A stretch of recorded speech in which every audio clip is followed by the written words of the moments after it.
Okay, we'll call the meeting back to order. We have Dave Fleming here. Dave, I got this from Bernie. There is some monies available through the USDA for some flood damage mitigation. This is the contact person. If you want to read through that and see if we can possibly benefit anyway, and if you have any questions, you can call Bernadette. But I believe this Roger, I can't see his name upside down, but that's the thing, yeah. I think he's the contact person. Okay. But she wanted to make sure you knew that was available. All right, great.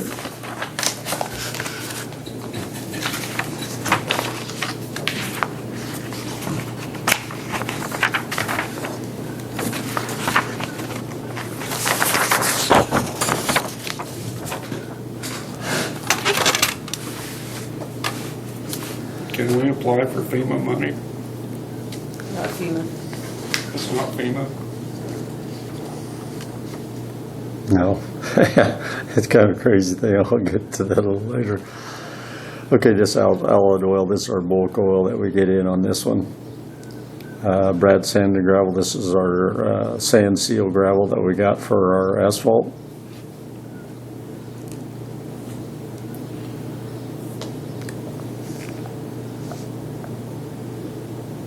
I think that's about all the questions on Where does that. that come out of? Brad Sand and Gravel? That'll come out asphalt line item. That you mean? Yeah, but where is it located? Oh, I'm sorry. It's just right east of Bankman, right east of the golf course. Oh, really? Got flooded. That's right. We had it all in except 3 more loads that we went over there on we was chip sealing on a Wednesday and we got 3 more loads, but they said they had to drive through the water to get to it. I'm glad we got what we did when we did. How's that? So, I'm sorry. I got this letter yesterday, the groundwater monitoring report for the landfill. You know, we've always had a little bit of a showing of chromium. It's been under the limit. They think part of it may be the hydro sleeves that they're using when they test this. But the other thing he mentioned, that monitoring well number 5 was reported to have just 0.73 feet of water. So Cheyenne County should eventually prepare for the well growing dry. At this point, it will be necessary to drill a new well. So I'm thinking them were 212, but anyway.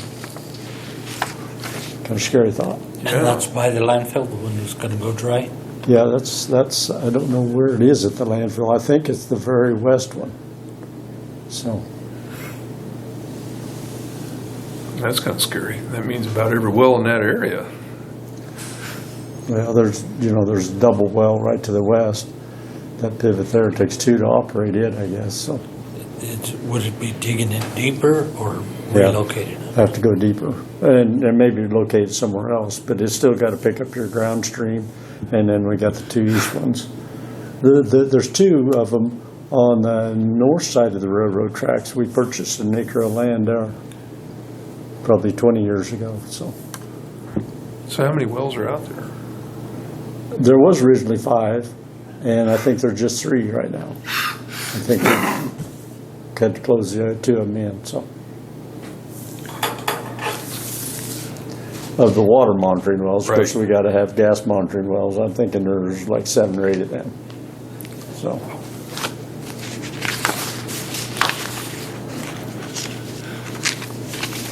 I don't know how informed you guys are on any of this. This is what we're calling Hell's Canyon, and that's the name of that draw right here where we lost. This is the biggest washout. On this one, I know Lynn Burgess was out, and he said it was 20 foot deep by 90 foot wide, but you'll see there's some piling here, and there's also a row of piling here. Them are actually 60 feet apart, and it's closer to 25 feet from the top of the road down to the bottom. So that lives up there a long ways. But what they did, and this is where the bridge was? What's that? That's the top of the road. Top of the road. Damn. Yeah. And so what they told me was in the 70s, an oil rig come through, was too heavy, broke this bridge, and this bridge. and they come in and replace them too with pre-stresses. And I assume they wound up going only with a 6-foot culvert. It was plenty wide, and then made a big dam out of this. That's all gone now. One part of the culvert, one half the culvert was damaged and laying there, and Rick Rogers says the other one's a half mile east, but I don't know the condition of it, so. And this is where's this located at? On which street? On which? It's on, if you used to take this road north of St. Francis, we call it the River Road. So it's right up here. So the bridge is gone, so what are we doing with traffic? Shoe flying around? We do have a temporary shoe fly around it now, but Can see it we are right going here. around this way. Oh, yeah, right there. Okay. We had it dammed up on this upper side for a while, but then a little bit of showers were touching it occasionally, and then the springs are still running. So, and that may recharge, some of them springs. So it's filling this cavity back up, and then we got a culvert through this shoe fly here. So that's this project here, and then this in here was a 6-foot culvert.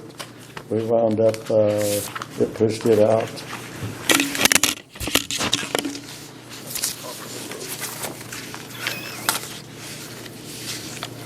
Yeah, I got pictures of everything. Take a lot of those, a lot.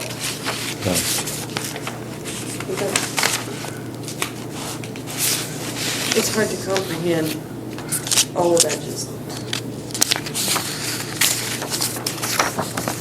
We was fortunate on this one. This is a 6-foot by, I think, 45-foot culvert.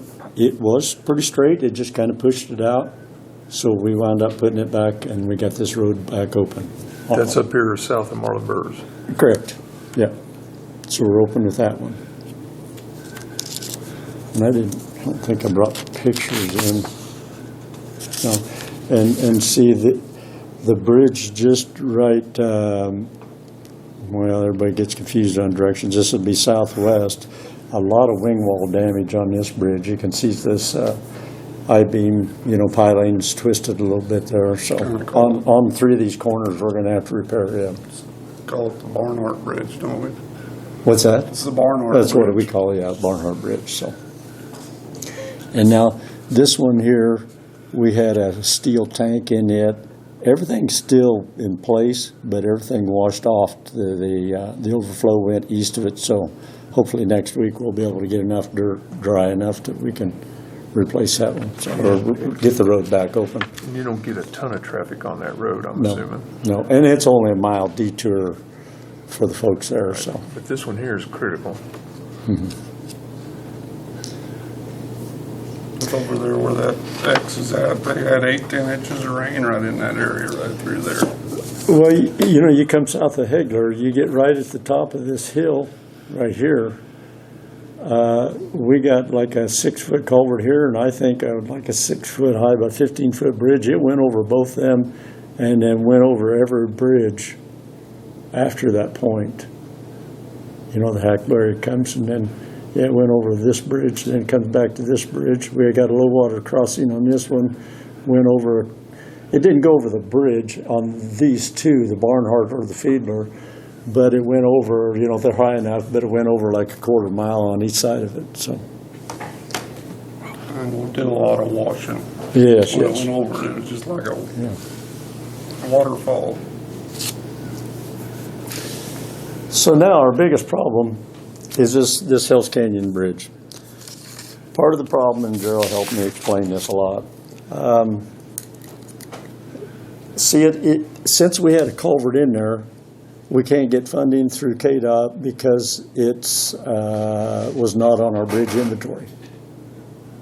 Even if we want to put one back in, we can't get funding through that. They have this KLBIB replacement program, but that's only for off-system roads. So when you know it, that's a secondary route, and therefore funding not available for that either. So then I got an email about a week ago that there may be some funding for flood assistance, and when I called yesterday, only 3 counties had reported And one of them didn't have much, and the other one didn't sound like a whole lot. She said it sounds pretty dim to get funding through that as well. So anyway, I started researching what we're going to do with it, and Well, she had a lot of good recommendations about that. You okay. have to call And something them. like that might be helpful. So. Yeah, and we're talking about federal dollars, so I'm sure there's lots of red tape with it, but So anyway, this actually drains almost 4 miles, so it's 6.3 square miles that this Hells Canyon drains. And it broke a lot of dams, on the ways, and you don't know how fast they're going to be getting them repaired, or if they do, or anything like that. So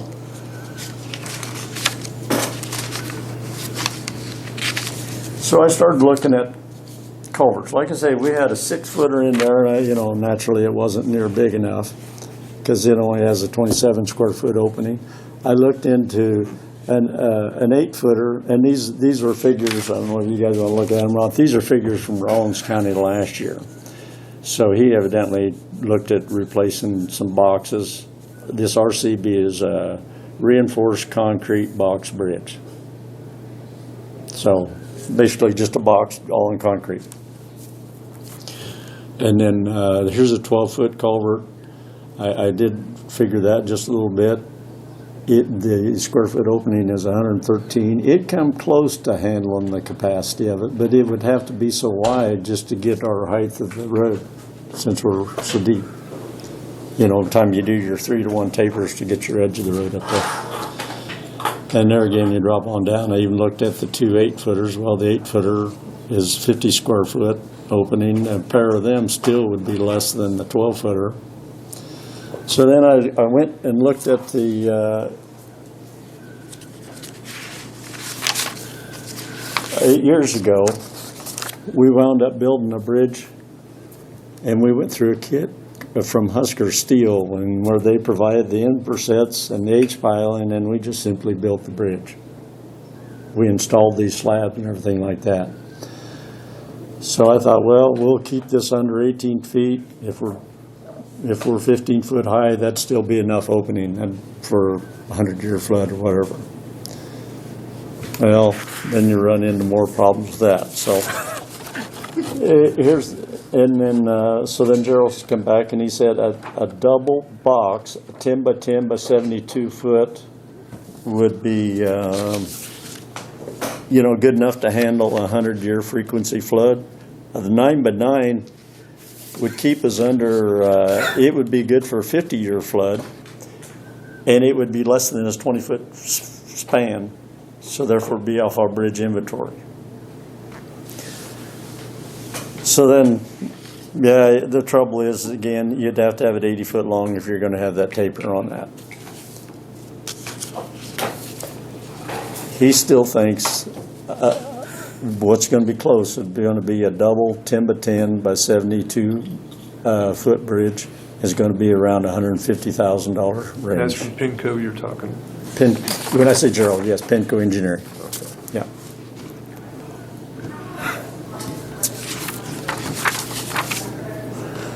So then, I looked at us maybe trying to build a shorter one, put it in there, and you got that much height and everything like that. And I'm like, boy, I don't know whether we got enough things going on. It's going to take, well, and just for instance, like on this bridge here, this is Fiedler's Bridge.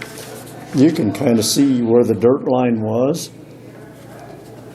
See there, the dirt is holding it has piling that's driven that holds this abutment up, but the dirt abutment keeps it in place. So with this all washed off, we're manually going to have to get some dirt under there. Otherwise, the water is going to start, working on the backside, and then it's going to collapse on the other side of the So what bridge. you're saying, your department has plenty to do without building a bridge. Yeah, I mean with other bridges, without this one, correct.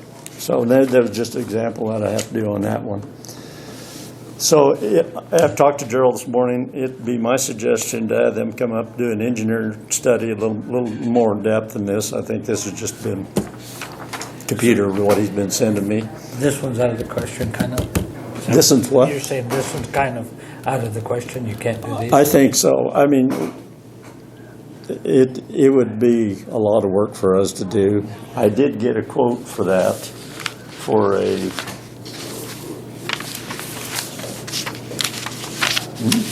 got too many figures here. And it was like $65,000, I'm thinking, just to get the, somewhere I misplaced it, to only have a 18-foot span bridge. And then you wouldn't have to worry about erosion problems, because see, this kind of dropping off too, we're not sure if they won't have to do a drop box, in order, so when it spills away, it doesn't sit there and erode away on it. So.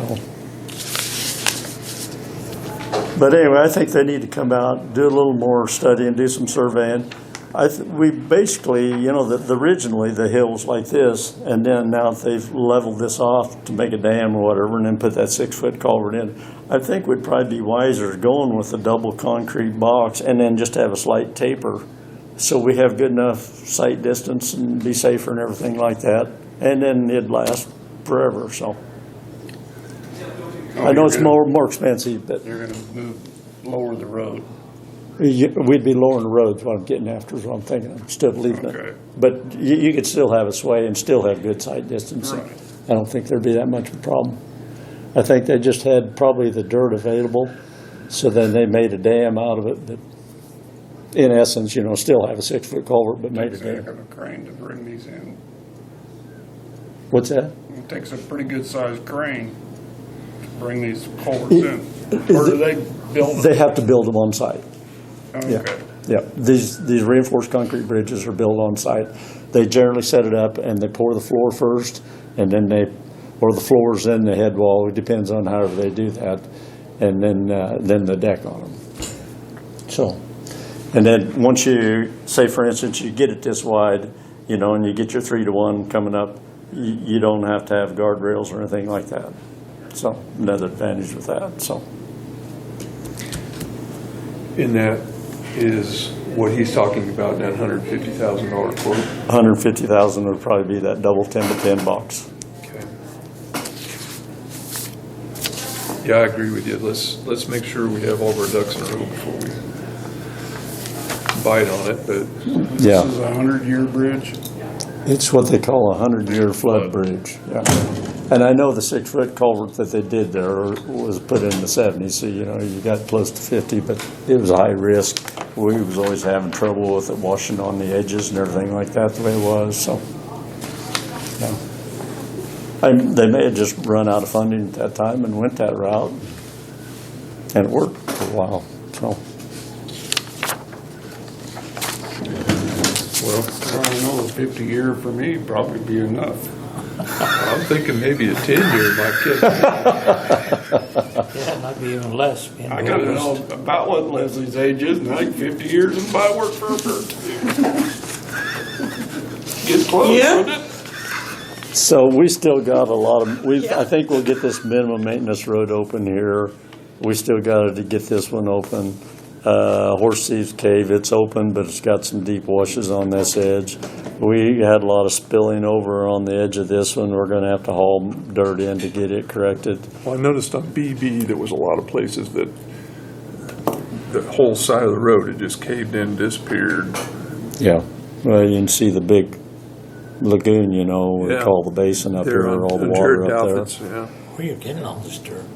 What? Where you getting all this dirt? A lot of it we're going to be cleaning out of ditches, stuff like that. I mean, there's silt and terraces broke and everything like that, and it's just plugging up our ditches. So we got to wait for a lot of that to get dried out and get some of that corrected. I mean, some farmers may donate it or clean out the edges or whatever, so. But, yeah, and we still got to get this one open up here. We did make it through what we call Oxford's minimum maintenance, so we got that one done. But, Is that the one that goes to your gravel pit? yes, this Bar X, yeah. I bet that is nice. Oh, yeah. I pulled in, had a hard time just getting to the cattle guards and then looked over the edge. It's just a trough, going down there. And, you hit that gopher dirt and it's such a highly erodible, friable soil that it just melts. And so they got some work there. So anyway, that's kind of the update. I feel that's what we need to do is get somebody else, more expertise, and have them come up, do a study, and then we can decide something from there. Before we start spending money, yeah, we have to have some information. Yeah, so. Well, I told Pat Jones I would say something, but I know he's thinking we ought to go in and redo his driveway because he didn't have a culvert there or something. Roads just drive out. Well, we can't go in and do that, can we? Not supposed to. And that's a pretty minor problem there, I think, so. And they could do some themselves, I feel, so. I mean, it isn't draining probably 100 feet to the east. And of course, once you elevate the road, whatever, you take away all your vegetation and then water runs faster. And so, yeah. Maybe if you get a chance, you can talk to him. Yeah, he's talked to me already. All right? No, he talked to me the other day. Okay. And when I was looking at this shorter, this 20-foot bridge from Husker Steel, see, it would have been concrete slabs. It'd be a foot deep and 2 foot 10 inches wide, and you just stack them in there. But there again, you're still looking at that 60,000 and a lot of height on the bridge, and then you're going to have longer wing walls in order to do that. I'm not saying it won't be done, but anyway, Well, a lot of things going on. thank Martin Hill too for making the offer to Yeah. come on board and help. Yeah, that's great, an individual come forward like that, has that experience. It He's has a the great knowledge leader. of doing it, yeah. Yeah, so, All right, Dave, okay. thank you. Thanks, Dave. Yeah, if you want to go out and look at some of them, let me know. I'll be glad to take I would you. like to go out and look at some, Okay. Winter works with you. Find a hole you can dump it in. maybe, is it Monday maybe? So I don't I'll call you. Thank you. I'll call you. Okay, all right. Okay, good morning again, gentlemen. Do you have some stuff for us? No. Oh, no. Okay. This was I why, thought, holy crap, I don't want to read all that this morning. no, this is why I came here this morning. This was the official budget that was approved last Okay. night that I had need his John Hancock. We Good told enough. you 11 o'clock and you're late. Well, I want to come and hear about bridges. Well, you really don't want to hear what he had to say about You got bridges. 150,000 just sitting around? I might have somewhere close to that in an offshore account, but I don't want to discuss that. on Over in Nigeria? the yeah, the prince finally got a hold of me. Oh, there you go. You know, I might have that if we're talking pesos, not dollars, right? Okay, gentlemen, we've had quite a bit of discussions over the last few weeks, as you all know, and there's been misinformation, there's been wrong information, there's been correct information, there's been information that even after you read it, you're not sure what you just read. But we did get it, and as you know, we did get an executive or Attorney General's opinion the last couple of days, which I think helped clear that up for everybody. I don't know why the guy waited so long to do it. The explanation we got was he sent it out to a lot of attorneys and was having them pretty much. He was asking other attorneys to help him do his homework. Well, and there you go again. That just proves that how complicated this issue is. So, with Leslie's help, we have kind of come up with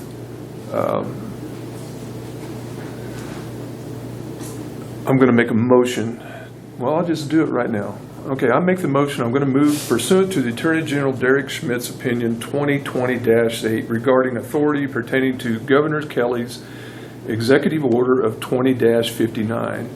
Schools have the authority to determine, after consulting with local health officer, what measures should be taken to protect the health and safety of the students, staff, and visitors in their respective schools, and can take the appropriate action to determine what mitigation procedures and mandates in Executive Order 20-59 should or should not be followed, and make such rules, policies, procedures, and requirements that it deems best for the health and safety of the students, staff, and visitors of each respective school under its jurisdiction.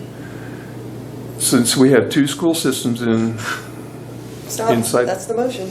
Oh, sorry. Thank you. She's invaluable, I'm telling you. So that is my motion. Okay, all those in favor? Aye. Aye. So, we have done about all the, So you've given it to the schools? yes, Perfect, that's all we ask is, yeah. We Well- did, have you talked to Kale?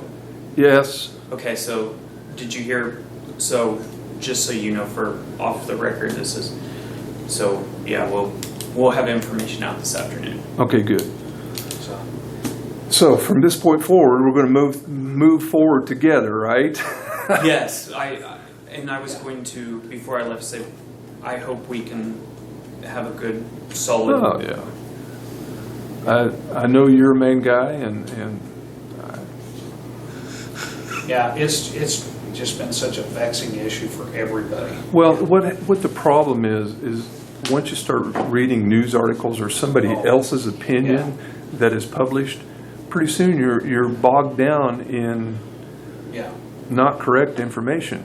Hopefully, his opinion provides clarity for everybody across the state too, because, Well, we hope so. Yeah.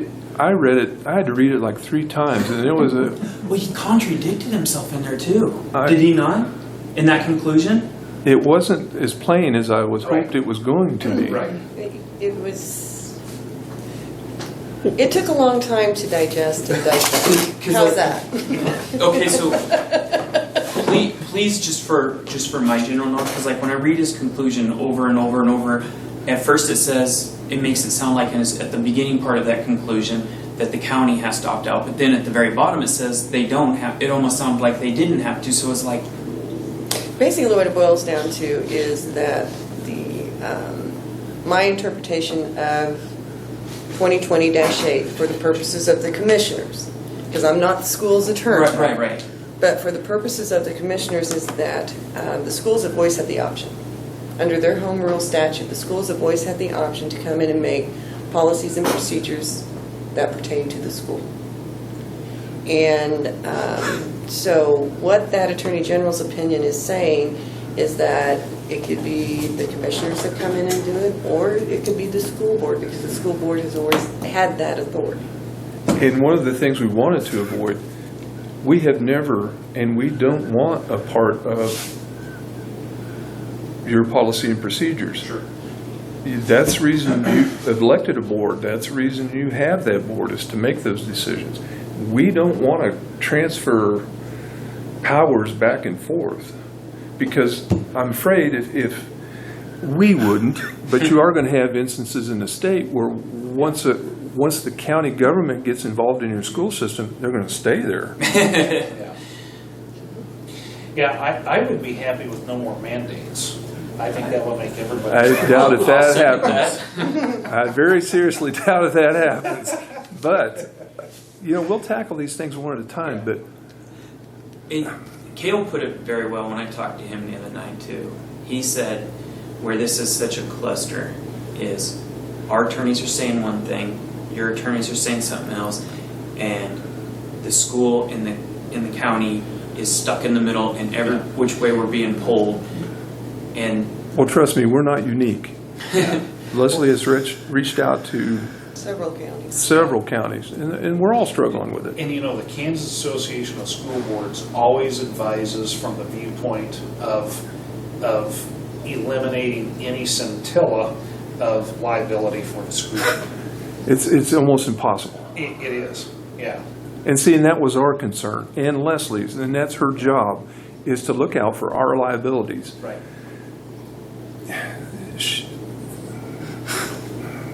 Yeah, This is what we come up with.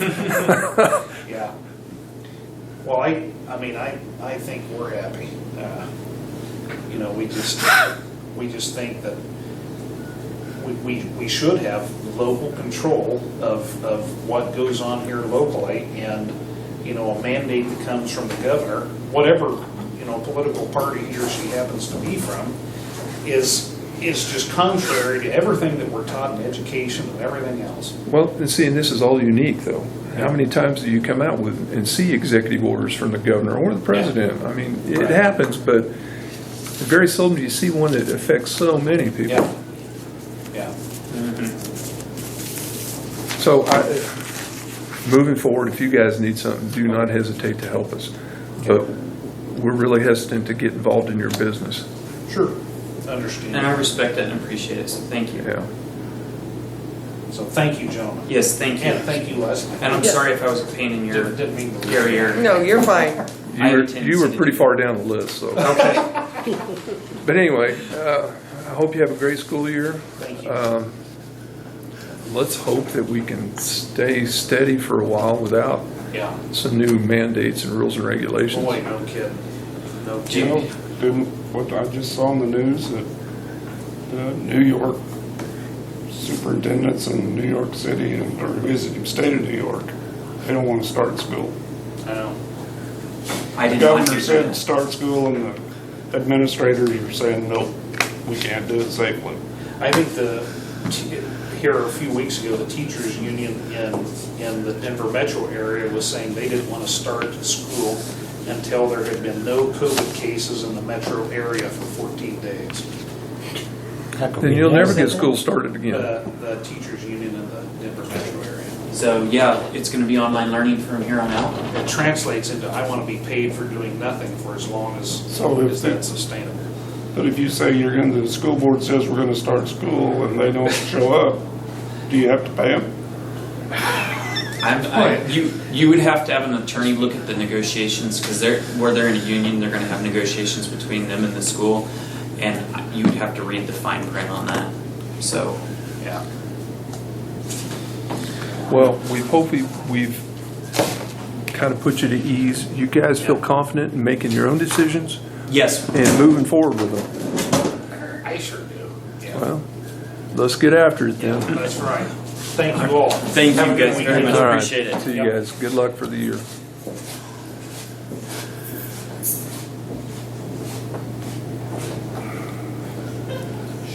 We have to come back at 1, right, for, 1 or 1:30? we come back at 1 for, Can I ask for 5 minutes of executive for advice of counsel? Motion for 5 minutes of executive session. Second. all in favor? Aye. Now we gotta come back at 1:30 for what? 1, candidate votes. Oh. At 1. Who made the motion? Willie.